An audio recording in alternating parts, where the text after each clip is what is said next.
एक छोटे से गांव फतेहपुर में हर किसी की जुबान पर एक ही नाम था, अरुण चाउमीन वाला। अरुण पेशे से कोई बड़ा व्यापारी नहीं था, बस रोज शाम को जल्दी उठकर चाउमीन और मंचूरियन बनाता था। लेकिन उसकी खासियत यह थी कि वह अपना ठेला गांव के भीड़ भाड़ वाले बाजार में नहीं लगाता, बल्कि खेतों के बीच, जहां किसान मेहनत में डूबे रहते थे, वहीं जाकर अपना ठेला सजाता। शाम के 5 बजते ही अरुण अपना छोटा सा ठेला धकेलते हुए खेतों की ओर निकल पड़ता। खेतों में काम करते किसानों की आंखें उसके ठेले को देखकर चमक उठती। हवा में चाउमीन की लाजवाब खुशबू फैल जाती और काम करते हुए किसान भी अरुण की ओर देखने लगते। अरे अरुण, आज कुछ ज्यादा ही खुशबू आ रही है। लगता है सॉस में कुछ नया मिलाया है क्या? अरे भाई, सॉस में नहीं, यह खुशबू तो मेरे हाथों की प्यार की है। अब जल्दी आओ, गर्मा गर्म चाउमीन तैयार है। शाम का समय होते होते किसान खेत की मेड़ पर बैठ जाते और अरुण उनकी थालियों में 30 रुपए में चाउमीन और 2 मंचूरियन परोसता। अरुण, तेरे हाथ की चाउमीन खाकर तो थकान ही उतर जाती है। बाकी कोई दुकानदार इतना सस्ता और स्वादिष्ट खाना कहाँ देगा? अरे भाई, तुम्हारे जैसे मेहनती लोगों के लिए ही तो यह ठेला लगता है। शहर के होटल में क्या अरुण की चाउमीन बिकेगी? असली स्वाद तो तुम्हारी मिट्टी की खुशबू के साथ ही आता है। किसान खाते खाते आपस में हंसी मजाक करते। एक किसान ने मजाक में कहा, अरुण, अगर तेरी शादी हो गई ना, तो तेरी पत्नी तो तेरी चाउमीन की रेसिपी जानकर ही तुझे घर से बाहर नहीं निकलने देगी।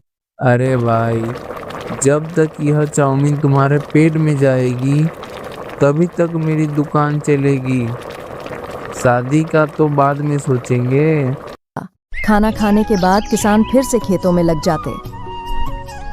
अरुण अपने ठेले के पास बैठकर हल्की हवा में सुकून से चाय पीता और खेतों की हरियाली निहारता। उसके लिए यह ठेला सिर्फ रोजगार नहीं था, बल्कि किसानों की मेहनत में खुशी का स्वाद घोलने का जरिया था। उस दिन भी खेतों में चाउमीन की खुशबू और हंसी की आवाज गूंजती रही। सुबह का समय था। अरुण ने रोज की तरह जल्दी उठकर नूडल्स उबाले, सब्जियां काटी और चाउमीन बनाने के लिए रख दी। वह बड़बड़ाते हुए बोला, आज चाउमीन कुछ खास बनेगी। किसान खाकर उंगलियां चाटते रह जाएंगे। 1 घंटा बीत गया। अरुण ने कढ़ाई में तेल डालकर देखा।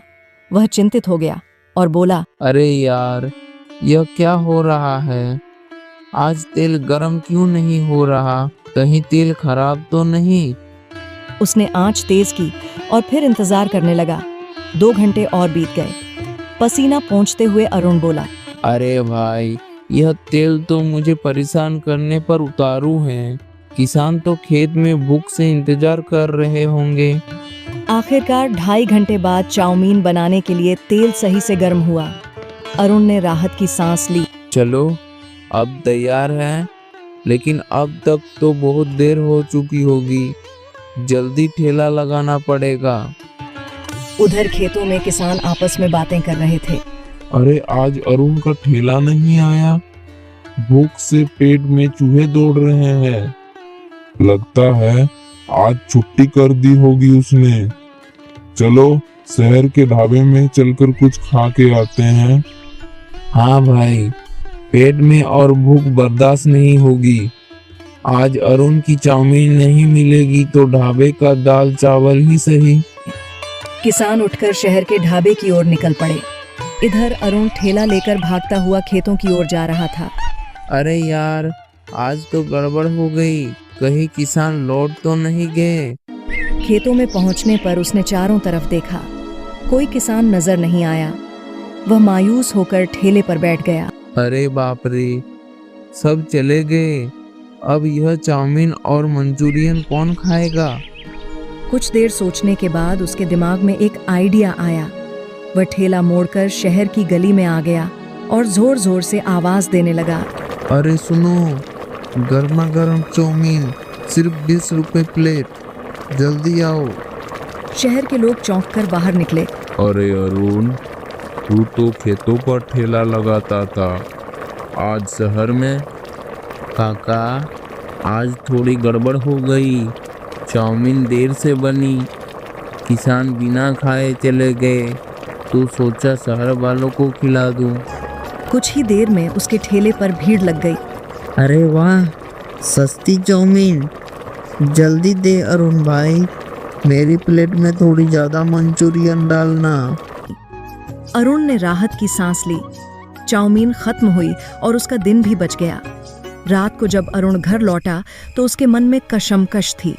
वह चारपाई पर लेटा और सोचने लगा, अगर मैं खेतों पर ना जाकर सीधे शहर में ठेला लगाऊं और चाउमीन सस्ती कर दूं, तो बहुत लोग खरीदेंगे। खेतों पर तो सिर्फ किसान ही आते हैं, लेकिन शहर में तो और भी लोग हैं, शायद यही सही होगा।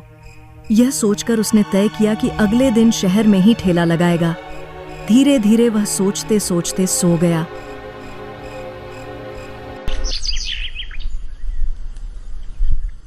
सुबह होते ही अरुण ने जल्दी जल्दी चाउमीन तैयार की, मंचूरियन बनाए और अपना ठेला शहर के बस स्टैंड के पास लगा दिया।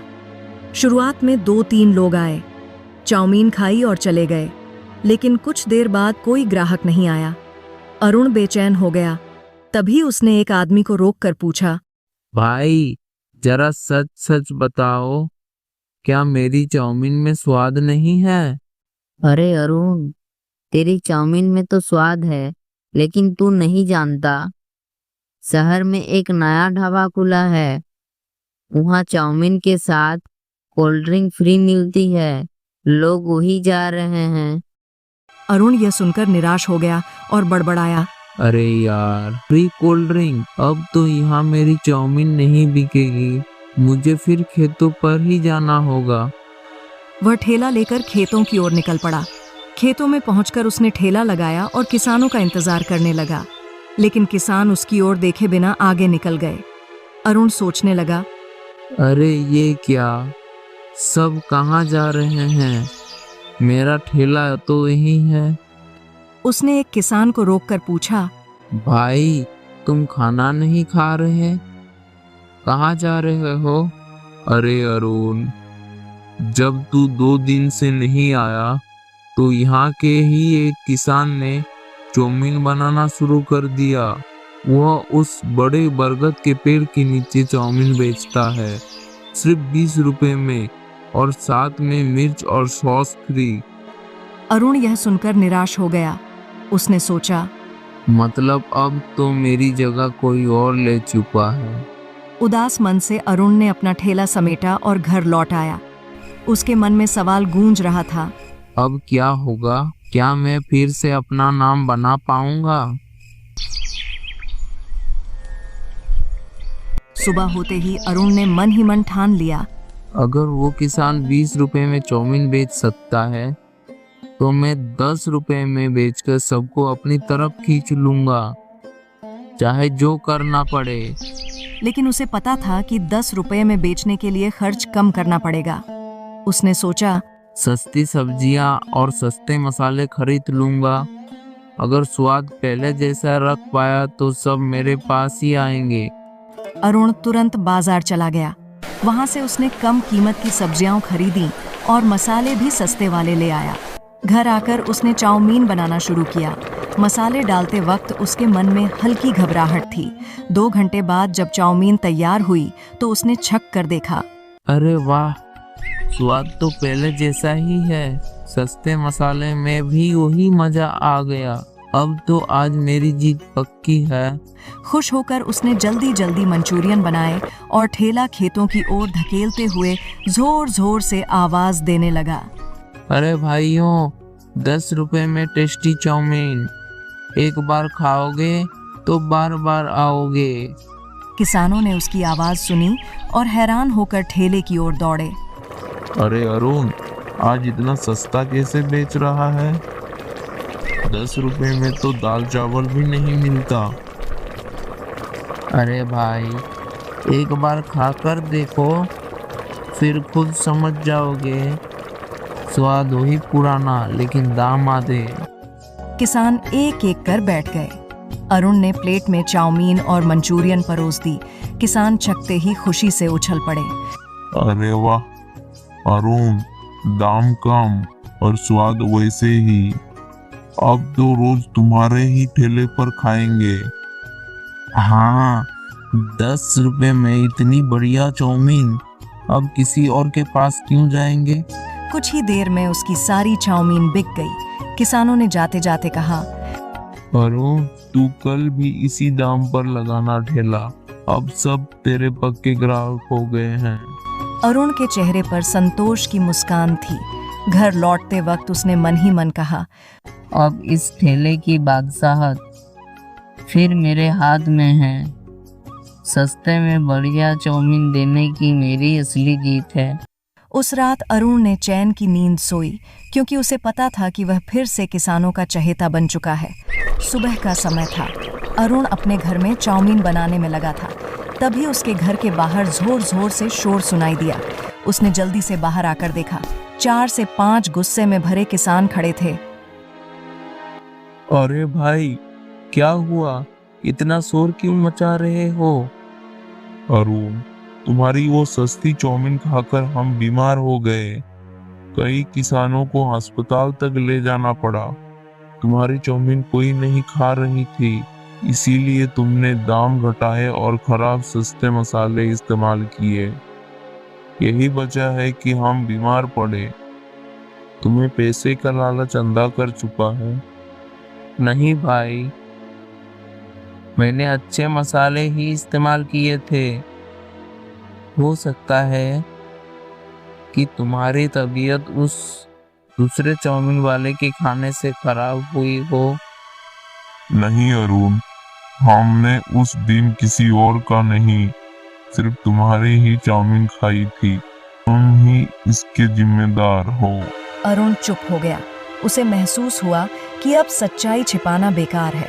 वह हाथ जोड़कर बोला, भाइयों, मुझसे गलती हो गई। हाँ, मैंने सस्ते मसाले लिए ताकि सस्ते में चाउमीन बेच सकूं। मेरा इरादा तुम्हें नुकसान पहुंचाने का नहीं था। मैं माफी मांगता हूँ। किसान इतने गुस्से में थे कि उसे मारने को आगे बढ़े। तभी शहर के मुखिया वहां आ गए। रुको भाइयों, अरुण ने अपनी गलती मान ली है। अब उसे समझ आ चुका है, उसने गलती की। हमें उसे माफ कर देना चाहिए। मारपीट से कोई हल नहीं निकलेगा। अरुण, अब तुम शहर में चाउमीन नहीं बेचोगे। यह काम बंद कर दो और कोई दूसरा काम सीख लो। ईमानदारी से मेहनत करो, तभी लोगों का विश्वास लौटेगा। ठीक है मुखिया जी, मैं अब कोई और काम करूँगा। मुझे माफ कर दीजिए। सारे किसान वहां से चले गए। अरुण घर लौटकर चुपचाप चारपाई पर बैठ गया। अब मैं क्या करूं? चाउमीन बनाना ही मेरा काम था। लेकिन अब वह सोच में पड़ गया। कुछ देर बाद उसने खुद से कहा, अगर किसान खेतों में मेहनत कर सकते हैं तो मैं क्यों नहीं? अब मैं भी करूंगा। अगले दिन से अरुण ने खुद को खेती के काम में झोंक दिया। धीरे धीरे वह खेती करना सीख गया। किसान भी उसकी मेहनत देखकर उसे अपनाने लगे। अब अरुण का जीवन सादा था, लेकिन दिल से वह सुकून में था। उसने मन ही मन कहा, अब लालच नहीं, बस मेहनत ही मेरी पहचान है।